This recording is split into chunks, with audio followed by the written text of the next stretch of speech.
Just dawned at Gettysburg. July 3rd, 1863, 1 p.m.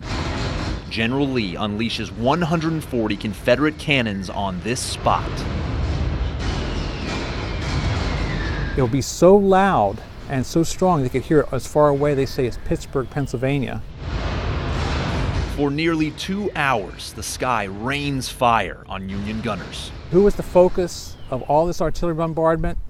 Cushing's Battery A, 4th U.S., which is right here in the angle. Alonzo Cushing, 22 years old, from Fredonia, New York, a West Point grad, and by this point in the war, seasoned artillery leader. By that end of that hour and a half, the battery's totally devastated. Cushing is badly wounded. Most of his fellow soldiers are killed, and he only has 2 working cannons as the Confederates march closer. He says, the infantry's coming, can I push my guns down to the wall with your infantry? And Webb is kind of surprised at this. He says, you have every right in the world to take your guns off this field and remove them. You're injured. Get out of here.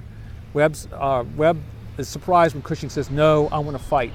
And from here, he'll shove those guns by hand down to the stone wall. He tells his sergeant next to him, Sergeant Frederick Fugger, I'll give them one more shot, because Cushing knows it's about all the time he's got left. The cannon is loaded, double charged. He himself will pull the lanyard. The gun fires, and a second later, Cushing is shot through the mouth, instantly killed. His body falls over the trail of the gun.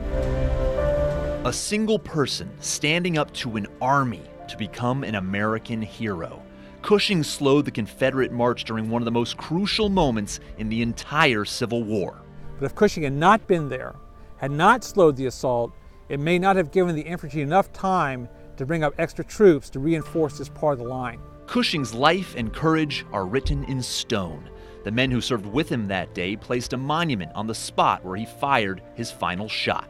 And 151 years later, Cushing is getting the recognition he deserves. Today, the nation that lived pauses to pay tribute to one of those who died there, to bestow the Medal of Honor, our highest military decoration, upon First Lieutenant Alonzo H. Cushing. I'm mindful that I might not be standing here today as president had it not been for the ultimate sacrifices of those courageous Americans.